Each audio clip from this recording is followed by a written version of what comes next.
ಜೊತೆಯಲ್ಲಿ ಲಿಂಗೈಕ್ಯ ತಂದಿರುವಂತ ಬಸವರಾಜ್ ಪಾಟೀಲ್ ಅವರ ಜೊತೆಗೂಡಿ ನನ್ನ ಜೊತೆಯಲ್ಲಿ ಕೂಡ ಕಾರ್ಯನಿರ್ವಹಣೆ ಮಾಡಿರ್ತಕ್ಕಂಥ ಸಚಿವರಾದಂತ ಎಚ್.ಸಿ. ಮಾದೇವಪ್ಪನವರೇ, ಈ ಒಂದು ಮಾತಾಡಿರ್ತಕ್ಕಂಥ ಸಿದ್ದಲಿಂಗಪ್ಪ ಪಾಟೀಲ್ ಅವರೇ, ಮತ್ತೆ ಹಿರಿಯರು, ಸಮಾಜದ ಮುಖಂಡರು, ಆತ್ಮೀಯರಾದಂಥ ತಾತ್ಯಾರಾವ್ ಕಾಂಬ್ಳೆ ಅವರೇ, ವಿಧಾನ ಪರಿಷತ್ತಿನ ಸದಸ್ಯರು, ಸೋದರಾದಂಥ ಡಾಕ್ಟರ್ ಚಂದ್ರಶೇಖರ್ ಪಾಟೀಲ್ ಅವರೇ, ಇನ್ನೊಬ್ಬ ಸೋದರಾದಂಥ ಭೀಮರಾವ್ ಪಾಟೀಲ್ ಅವರೇ, ವಿಶೇಷವಾಗಿ ಗುಲ್ಬರ್ಗಲ್ಲಿಂದ ಬಂದಿರತಕ್ಕಂಥ ನಮ್ಮ ಸಾಗರ್ ಕೆಲವೇ ದಿನದಲ್ಲಿ ಈಗಾಗಲೇ ಆಗಿದೆ, ಆಗ್ತಕ್ಕಂಥ ಇದರಲ್ಲಿದೆ. ಇವತ್ತು ವಿಧಾನ ಪರಿಷತ್ತಿನ ಸದಸ್ಯರಾಗಿ ಸೇವೆ ಮಾಡತಕ್ಕಂಥ ಅವಕಾಶ ಕೂಡ ನಮ್ಮ ಪಕ್ಷ ಕಾಂಗ್ರೆಸ್ ಪಕ್ಷ ಕೊಡ್ತಾ ಇದೆ. ನಾನು ಅವ್ರಿಗೆ ಕೂಡ ವೇದಿಕೆ ಮೇಲೆ ಅವರಿಗೆ ಸ್ವಾಗತ ಮಾಡ್ತೀನಿ. ಅದರ ಜೊತೆಯಲ್ಲಿ ನನ್ನ ಸ್ನೇಹಿತರು, ಮಾಜಿ ವಿಧಾನ ಪರಿಷತ್ತಿನ ಸದಸ್ಯರಾದಂಥ ಅರವಿಂದ್ ಕುಮಾರ್ ಅರಳಿ ಅವರೇ, ಜಿಲ್ಲಾ ಪಂಚಾಯತಿನ ಮಾಜಿ ಉಪಾಧ್ಯಕ್ಷರಾದಂತಹ ಲಕ್ಷ್ಮಣರಾವ್ ಬಳ್ಳಾರವರೇ, ಡಿಸಿಸಿ ಬ್ಯಾಂಕಿನ ಉಪಾಧ್ಯಕ್ಷರಾದಂಥ ಅಭಿಷೇಕ್ ಪಾಟೀಲ್ ಅವರೇ, ನಮ್ಮ ಗುಲ್ಬರ್ಗದಲ್ಲಿ ಬಂತ ರಾಜು ಅವರೇ, ನಮ್ಮ ಬೌದ್ಧವರು, ರಮೇಶ್ ದಾಖಲಿಗಿ ಅವರು, ನಮ್ಮ ಅನೇಕ ಜನ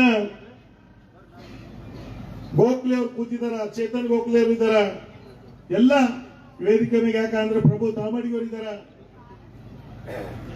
ಹೇಳ್ದ ಬೌದ್ಧವ್ರದ್ದು ಹೇಳ್ದ.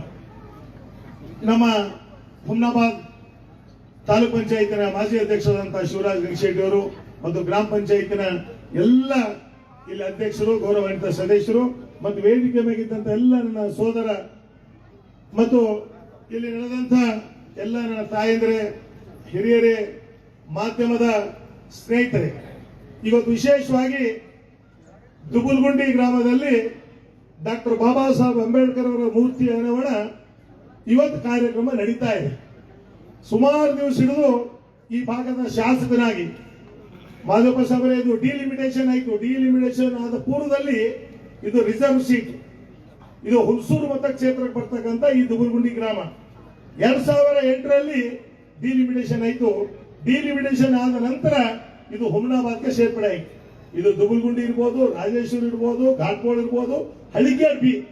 ಇದು ಆದ ನಂತರ ಈ ಭಾಗದ ಅಭಿವೃದ್ಧಿಗೋಸ್ಕರ ಅನೇಕ ಕಾರ್ಯಗಳು ಈ ಭಾಗದಲ್ಲಿ, ನಾನು ಆಡಳಿತ ಪಕ್ಷದಲ್ಲಿರಲಿ, ವಿರೋಧ ಪಕ್ಷದಲ್ಲಿರಲಿ, ಯಾವ ಪಕ್ಷದಲ್ಲಿದ್ದ ಅಂತ ನಾನು ಹೇಳ್ಕೊಂಡಿಲ್ಲ. ಅಭಿವೃದ್ಧಿ ಮಾಡ್ತಕ್ಕಂಥದ್ದು ಒಂದೇ ಒಂದು ನನ್ನ ಕೆಲಸ, ಅಭಿವೃದ್ಧಿ ಮಾಡಬೇಕು. ಆ ನಿಟ್ಟಿನಲ್ಲಿ ಅಭಿವೃದ್ಧಿ ಮಾಡ್ತಕ್ಕಂಥ ಕೆಲಸ ನಾವು ಮಾಡಿದೀವಿ. ಇವತ್ತಿದು ಬಾಬಾ ಸಾಹೇಬ್ ಅಂಬೇಡ್ಕರ್ ಮೂರ್ತಿ ಇಲ್ಲೆಲ್ಲ ಆಗ್ಬೇಕು. ಇಲ್ಲೆಲ್ಲ ದಲಿತ ಮುಖಂಡರು ಎಲ್ಲ ನನ್ನ ಸ್ನೇಹಿತರು ಬಂದಾಗ, ನಾನ್ ಶಾಸಕನಾಗಿದ್ದಾಗ, ಸರ್ ಇದು ಕೆಲಸ ಆಗ್ಬೇಕು, ಇದು ಬಹಳ ನಮ್ಮ ಇಚ್ಛೆ ಇದೆ ಅಂದಾಗ ನಾನು ಶಾಸಕರ ನಿಧಿಯಿಂದ 5 ಲಕ್ಷ ರೂಪಾಯಿ ಹಣ ಬಿಡುಗಡೆ ಮಾಡತಕ್ಕಂಥ ಕೆಲಸ ನಾನು ಮಾಡಬೇಕು. ಅದು ಅಲ್ಲಿಂದು ಇಲ್ಲಿವರೆಗೆ ಬಂತು. ಮೊನ್ನೆ ತಾನೇ ನಮ್ದೆಲ್ಲ ದಲಿತ ಮುಖಂಡರು ಬಂದ್ರು, ಸರ್ SC ವಾರ್ಡದ ಒಂದು ಬೋರ್ವೆಲ್ ಹಾಕ್ಬೇಕು, ನಮ್ಗೆ ಬಹಳ ಅರ್ಜೆಂಟ್ ಇದೆ ಅಂತ. ನಾನು ಇಮಿಡಿಯೇಟ್ ಆಗಿ ಅಧಿಕಾರಿಗಳಿಗೆ ಫೋನ್ ಮಾಡಿ 24 ತಾಸೊಳಗೆ ಆ ಬೋರ್ವೆಲ್ ಹಾಕ್ತಕ್ಕಂಥ ಕೆಲಸ ನಾವು ಮಾಡಿದ್ವಿ. ಆಗಿದೆಯಲ್ಲಪ್ಪ ಬೋರ್ವೆಲ್ ಇವರೇ ಆಗಿದೆಯಲ್ಲ, ಅದು ಬೋರ್ವೆಲ್ ಕೂಡ ಮಾಡಿ ಹೇಳ್ತಕ್ಕಂಥದ್ದೇನು. ಪಾಪ ಶಾಸಕರು ಹೇಳ್ತಾ ಇದ್ರು, ನಾವು ವಿರೋಧ ಪಕ್ಷದಲ್ಲಿ ಇದ್ದೀವಿ. ಮಾದೇವಪ್ಪ ಸಾಹೇಬರು, ಇದು ನಮ್ಮ ಸರ್ಕಾರ ಯಾವುದು ತಾರತಮ್ಯ ಮಾಡತಕ್ಕಂಥದ್ದಲ್ಲ. ನಮ್ಮ ನೆಚ್ಚಿನ ಮುಖ್ಯಮಂತ್ರಿಗಳು ಸಿದ್ದರಾಮಯ್ಯ ಸಾಹೇಬರು ಎಲ್ಲಾ ಶಾಸಕರಿಗೆ 10 ಕೋಟಿ ಕೊಟ್ಟರು. ಅಲ್ಲಿ ಬಿಜೆಪಿ, ದಳ, ಕಾಂಗ್ರೆಸ್ ಅಂತ ನೋಡಿಲ್ಲ ನಮ್ಮ ಸಿದ್ದರಾಮಯ್ಯ ಸಾಹೇಬರು. ಎಲ್ಲಾ ಕಣ್ಣು ಒಂದೇ ದೃಷ್ಟಿ ಇಟ್ಕೊಂಡು ಎಲ್ಲರಿಗೆ 10 ಕೋಟಿ ರೂಪಾಯಿ ಬಿಡುಗಡೆ ಮಾಡ್ತಕ್ಕಂಥದ್ದು ಮಾಡುದು. ಅಭಿವೃದ್ಧಿ ವಿಷಯದಲ್ಲಿ ಅದು ಹಿಂದೆ ಯಾವ ಸರ್ಕಾರದಲ್ಲಿ ಇತ್ತೋ ಗೊತ್ತಿಲ್ಲ, ನಮ್ಮ ಸರ್ಕಾರದಲ್ಲಿ ಸಮಾನವಾಗಿ ಇವತ್ತು ಸಮಾನವಾಗಿ ಇವತ್ತು ಯಾರಿಗೆ ಎಲ್ಲಿ ಸಿಗ್ಬೇಕು, ಇವತ್ತು ಕ್ಷೇತ್ರ ಅಭಿವೃದ್ಧಿ ಆಗ್ಬೇಕು, ಕರ್ನಾಟಕ ರಾಜ್ಯ ಅಭಿವೃದ್ಧಿ ಆಗ್ಬೇಕು. ಇವತ್ತ ಏನು ನಮ್ಮ ಸಿದ್ದರಾಮಯ್ಯ ಸಾಹೇಬರ ಒಂದು ಸಂಕಲ್ಪ ಇದೆ. ಯಾಕಂದ್ರೆ ಈ ಭಾಗದಲ್ಲಿ ನುಡಿದಂತೆ ನಡೆ, ತಾವು ನೋಡಿದಿರಿ, ನಾವು ಪಂಚ್ ಗ್ಯಾರಂಟಿ ಯೋಜನೆ ಕೊಟ್ಟಿದ್ದೀವಿ. ಪಂಚ್ ಗ್ಯಾರಂಟಿ ಇವತ್ತು ಏನ್ ನಡೀತಾ ಇದೆ ಇವತ್ತೆಲ್ಲರೂ ಕೂಡ ನೋಡ್ತಾ ಇದ್ರಿ. ನಾವು ಏನ್ 2023 ಪೂರ ಚುನಾವಣೆಯಲ್ಲಿ ನಾವು ಭರವಸೆ ಕೊಟ್ಟಂತ ಎಲ್ಲ ಕಾರ್ಯಕ್ರಮಗಳು ಇವತ್ತು ನಡೀತಾ ಇದೆ ಬಂಧುಗಳೇ. ಇವತ್ತು ಮಾದೇವಪ್ಪ ಸಾಹೇಬರು ಸಮಾಜ ಕಲ್ಯಾಣ ಸಚಿವರಾಗಿ, ಯಾಕಂದ್ರೆ ಹಿಂದೆ ಕೂಡ ಅವ್ರ ಜೊತೆ ನಾನು ಕೆಲಸ ಮಾಡಿದೆ. ಯಾಕಂದ್ರೆ ಹೋದ್ ಸಲ ಮಾದೇವಪ್ಪ ಸಾಹೇಬ್ ನಾನು ಬರುವಾಗ ಹೇಳ್ದ, ಸರ್ ಭಾಳ ತಾವು ಹೋದ್ ಸಲ ತಾವು ಬಂದಿಲ್ಲ, ನಮ್ಮ ಸರ್ಕಾರ ಬಂದಿಲ್ಲ, ಹೋಯ್ತು. ಈ ಸಲ ಸರ್ಕಾರ ಬಂತು, ಬಹಳ ದೊಡ್ಡ ಬಹುಮತದಲ್ಲಿ ತಾವು ಗೆದ್ದು ಬಂದ್ರಿ. ಇವತ್ತು ಸಚಿವರಾಗಿ ಅದ್ರ ಜೊತೆಯಲ್ಲಿ ನಿಮ್ಮ ಸುಪುತ್ರವರಿಗೆ ಇವತ್ತಲ್ಲಿ ಲೋಕಸಭಾ ಸದಸ್ಯರಾಗಿ ಸೇವೆ ಮಾಡತಕ್ಕಂಥ ಅವಕಾಶ ಕೂಡ ಆ ಭಾಗದ ಜನರು ನಿರ್ಣಯಿಸಿದ್ರು. ಇವತ್ತು ನಾವು ಯಾವಾಗಲೂ ಕೂಡ ಮಾಧವಪ್ಪ ಸಾಹೇಬರ ಜೊತೆಯಲ್ಲಿ ಬಹಳ ಹಳೆ ನಮ್ಗೆ, ಯಾಕಂದ್ರೆ ಲಿಂಗೈಕ್ಯ ತಂದೆ ಅಂತ ಬಸವರಾಜ ಪಾಟೀಲ್ ಅವರು ಸಂಬಂಧ ಹಿಡ್ಕೊಂಡು ಮುಂದೆ ನನ್ನಿಂದ ಸುಮಾರು ವರ್ಷಗಳಿಂದ ನಾನು ನೋಡ್ತಾನೆ ಬಂದಿದ್ದೀನಿ. ಇವತ್ತ ಸರ್, ಇಲ್ಲಿ ದುಬುರುಂಡಿ ಗ್ರಾಮದಲ್ಲಿ ಏನು ಅಂಬೇಡ್ಕರ್ ಭವನ ಆಗ್ಬೇಕು ಅಂತ ಈ ಜನರ ಆಸೆ ಇತ್ತು. ಈಗಾಗಲೇ ನಾನು 12 ಲಕ್ಷ ಒಂದು ಇದರಲ್ಲಿ ಕೊಟ್ಟಿದೆ, 5 ಲಕ್ಷ ನನ್ನ MLA ಲ್ಯಾಡು, 5 ಲಕ್ಷ ನಮ್ಮ ವಿಧಾನ ಪರಿಷತ್ ಸದಸ್ಯರಿಗೆ 5 ಲಕ್ಷ, ಸುಮಾರು 22 ಲಕ್ಷ ರೂಪಾಯಿ ಈಗಾಗಲೇ ಹಣ ಬಿಡುಗಡೆ ನಾವು ಮಾಡಿದ್ವಿ. ಇವತ್ತು ಇನ್ನೂ ಅರ್ಧಕ್ಕೆ ನಿಂತಿದೆ ಸರ್. ಶಾಸಕರು ಹೇಳ್ತಾ ಇದ್ರು ನಾನು ಬೇರೆ ಎಲ್ಲೋ ಕೊಟ್ಟಿದ್ದೀನಿ ಅಂತ.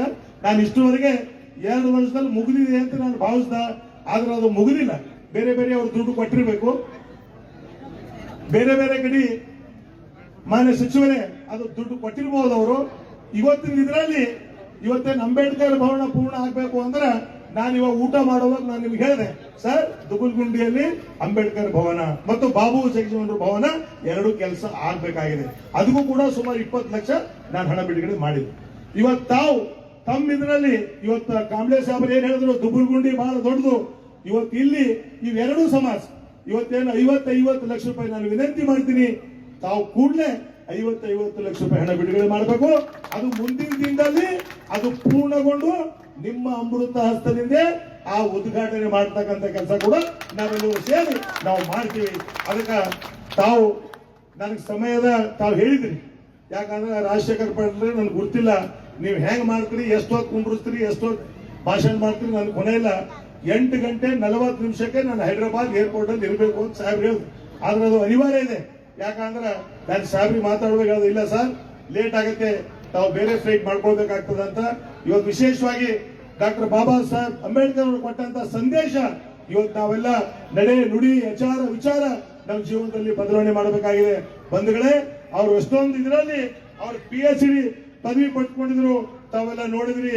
ಇವತ್ತೆಲ್ಲ ಸುಮಾರು ತಾವು ಇವತ್ತೇನು ಬದುಕು ಸುಂದರಗೊಳ್ಳಬೇಕಾದ್ರೆ ಸಂವಿಧಾನವನ್ನು ಓದಬೇಕು ಹಾಗೂ ತಿಳಿದುಕೊಳ್ಳಬೇಕು.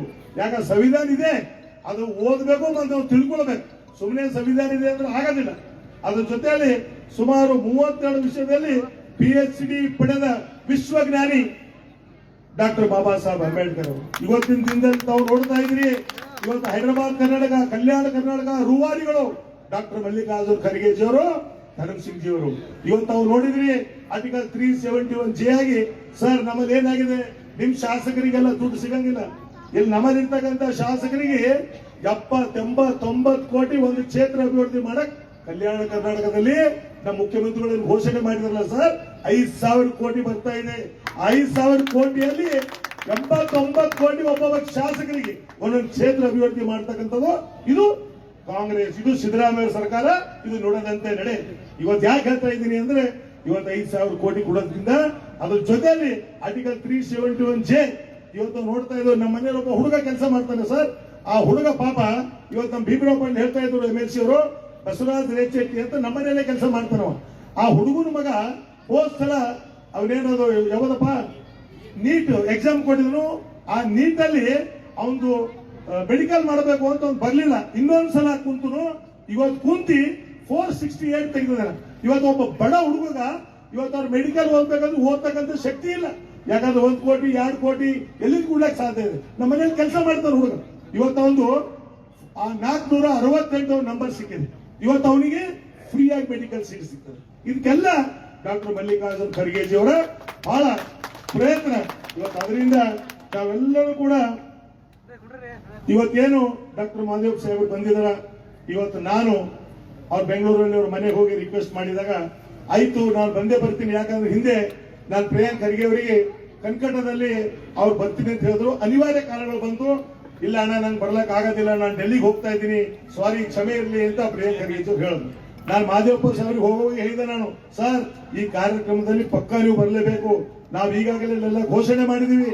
ನಾನು ಮೊನ್ನೆ ಕೂಡ ಫೋನ್ ಮಾಡಿದಾಗ ಹೇಳಿದ್ರು ನಾನು ಬಂದೇ ಬರ್ತೀನಿ, ಆ ಕಾರ್ಯಕ್ರಮದಲ್ಲಿ ಭಾಗಿಯಾಗ್ತೀನಿ ಅಂತ. ಇವತ್ತು ನಾನು ಇಷ್ಟೇ ಹೇಳಕ್ ಇಚ್ಛೆ ಪಡ್ತೀನಿ, ಇವತ್ತು ಮಾದೇವಪ್ಪ ಸಾಹೇಬ್ ಬಂದಿದ್ದಾರೆ, ಈ ಭಾಗ ಅಭಿವೃದ್ಧಿ ಆಗ್ಬೇಕು.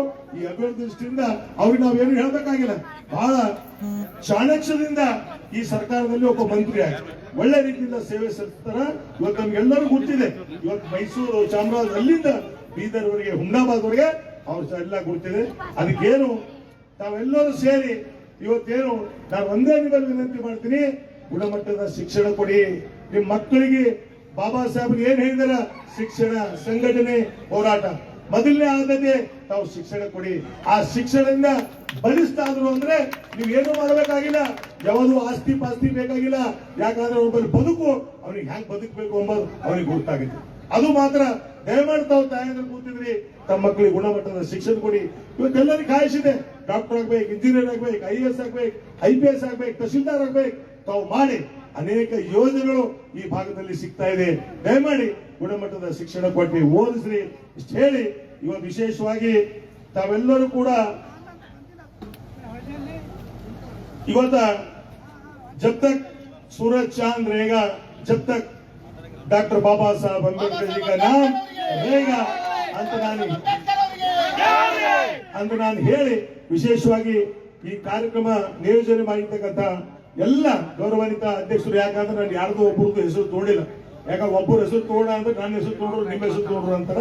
ದಯಮಾಡಿ ಎಲ್ಲರೂ ಬಹಳ ಪರಿಶ್ರಮ ಇದೆ ನಿಮ್ದು. ನೀವೇನ್ ಕೇಳಿದ್ರಿ, ನೀವೇನ್ ಹೇಳಿದ್ರಿ, ಸಂಪೂರ್ಣವಾದಂತ ನನ್ನಿಂದ ಸಹಕಾರ ನಾನು ಮಾಡಿದೆ.